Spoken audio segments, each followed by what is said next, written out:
24장 23절부터 34절에 대한 개괄적 설명입니다.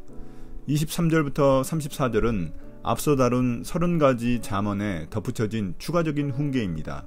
다음과 같은 형태로 짜여져 있습니다. 먼저 23절부터 26절은 법정에서의 정의, 또 27절은 가정을 위한 경제적 교훈, 28절, 29절은 법정에서의 또 다른 정의, 또 30절부터 34절은 가정을 위한 경제적 교훈으로 이렇게 법정에서의 정의와 가정에서의 교훈이 서로 엮여져 있는 구조입니다. 23절부터 26절입니다. 몇 가지 교훈이 더 있다. 재판할 때에 얼굴을 보아 재판하는 것은 옳지 않다. 악인에게 네가 옳다 하는 자는 백성에게서 저주를 받고 뭇 민족에게서 비난을 받을 것이다. 그러나 악인을 꾸짖는 사람은 기쁨을 얻을 것이며 좋은 복도 받을 것이다. 바른 말을 해주는 것이 참된 우정이다. 불의에 동의하는 것은 잘못된 일, 대단히 잘못된 일이다. 악인의 죄를 덮어주는 자는 역사책에서 냉정한 평가를 받지만 악인의 죄를 폭로하는 이는 감사의 인사와 보상을 받는다. 정직한 답변은 따스한 포옹 같다. 첫 번째 훈계는 재판의 공정성에 대한 것입니다. 얼굴을 보아 재판을 한다는 것은 사람에 따라 판결을 달리하는 불공정한 판결을 의미합니다. 죄지은 악인에게 옳다며 무죄를 선언하는 것은 재판장이 부패했음을 의미합니다. 이러한 일은 백성들에게 저주를 받을 뿐 아니라 다른 민족들에게도 비난을 받습니다. 이와 달리 악인의 죄를 심판하는 재판관은 백성들에게 사랑을 받으며 기쁨을 얻고 백성들이 그에게 좋은 복을 빌어줄 것입니다. 26절의 바른 말이란 정직한 증언과 옳은 판결을 의미합니다. 참된 우정이라는 것은 원래 히브리어로는 존경과 애정의 입맞춤을 의미합니다. 다시 말해 재판에서 하는 정직한 말이 상대방에 대한 존경과 애정의 표시라는 의미입니다. 27절입니다. 네 바깥 일을 다 해놓고 네 밭 일을 다 살핀 다음에 네 가정을 세워라. 먼저 밭에 씨를 뿌리고 그 다음에 곡간을 지어라. 두 번째 교훈은 가정을 세우기 위한 지혜에 대한 것입니다. 이 구절을 보면 먼저 바깥 일을 챙기고 난 후 집안 일을 챙기라는 말같이 들립니다. 우리가 보통 가정이 제대로 서야 바깥 일도 잘한다고 생각하는 것과 순서가 바뀐 것 같아 보입니다. 그러나 이것은 가정을 잘 세우기 위해서는 직업을 의미하는 바깥 일, 다시 말해 밭 일이 잘 준비되어 있어야 한다는 말입니다.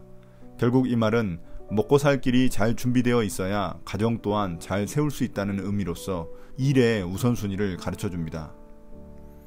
28절 29절입니다. 너는 이유도 없이 네 이웃을 치는 증언을 하지 말고 네 입술로 속이는 일도 하지 말아라.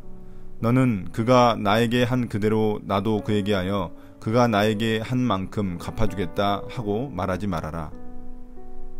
이웃의 등 뒤에서 그 사람 이야기를 하지 마라.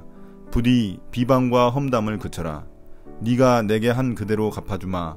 네 놈이 한 일에 대가를 치르게 해주마 하고 말하지 마라. 세 번째 교훈은 다시 재판에서의 정의를 다루며 거짓 증언에 대한 경고를 하고 있습니다. 어떤 사람이 개인적인 원한으로 인해 재판에서 무고한 사람을 향해 거짓 증언을 하는 경우를 말하고 있습니다. 개인적인 감정과 비뚤어진 동기로 재판의 공정성을 훼손해서는 안 된다는 말입니다. 30절부터 34절입니다. 게으른 사람의 밭과 지각이 없는 사람의 포도원을 내가 지나가면서 보았더니 거기에는 가시덤불이 널려있고 엉겅퀴가 지면을 덮었으며 돌담이 무너져 있었다. 나는 이것을 보고 마음 깊이 생각하고 교훈을 얻었다. 조금만 더 자야지. 조금만 더 눈을 붙여야지. 조금만 더 팔을 베고 누워 있어야지 하면 가난이 강도처럼 들이닥치고 빈곤이 방패로 무장한 용사처럼 달려들 것이다. 어느 날 늙은 게으름뱅이의 밭과 어느 얼간이의 포도밭을 지나치며 보니 잡초는 웃자랐고 엉겅퀴가 무성하며 울타리는 모조리 부서져 있었다. 나는 그 모습을 오랫동안 쳐다보면서 내가 본 것에 대해 생각했다. 밭이 내게 설교를 하고 있었고 나는 귀를 기울였다. 여기서도 자고 저기서도 자자. 여기서도 하루 쉬고 저기서도 하루 쉬자. 편히 앉아 느긋하게 쉬자 하면 무슨 일이 닥치는지 아느냐. 바랄 것은 단 하나, 찢어지게 가난한 생활뿐이다. 가난이 네 영원한 식객이 되고 말 것이다. 네 번째 교훈으로서 게으른 자에 대한 경고입니다. 지혜자는 게으른 자의 포도원과 밭을 지나가며 밭이 망가진 이유를 발견하고 있습니다. 포도원이나 밭은 부지런히 돌봐야 양질의 수확을 얻을 수 있습니다. 그런데 지혜자가 보니 풍성한 열매 대신 가시덤불과 엉겅퀴만 있고 오랫동안 방치된 무너진 돌담밖에 없었다는 것입니다. 이 모습을 통해 게으른 자의 모습을 풍자적으로 표현하고 있습니다. 게으른 자가 해야 할 일을 자꾸 미루고 잠을 즐기면 가난이 마치 강도나 무장한 용사처럼 쏜살같이 달려들 것이라고 경고하고 있습니다. 오늘의 묵상 포인트입니다. 첫 번째, 사회가 부패하면 가난하고 힘없는 약자들이 가장 큰 피해를 봅니다. 특히 법정은 사회 정의의 근간이자 마지막 보루로서 불공정한 재판이 이루어진다면 약자들이 가장 큰 피해를 보게 됩니다. 중요한 순간에 정직한 말을 할 수 있는 용기를 가져야 합니다. 두 번째, 좀 더라는 유혹을 방치하면 나중에는 돌이키지 못할 지경에 이르게 됩니다. 마땅히 해야 할 일을 미루는 게으름은 시간을 낭비하고 인생을 불행하게 만듭니다. 하나님이 주신 기회를 스스로 버리는 자입니다. 그래서 성경에서 게으른 자는 악인이자 미련한 자라는 사실을 기억해야 합니다. 오늘 묵상을 마치겠습니다. 감사합니다.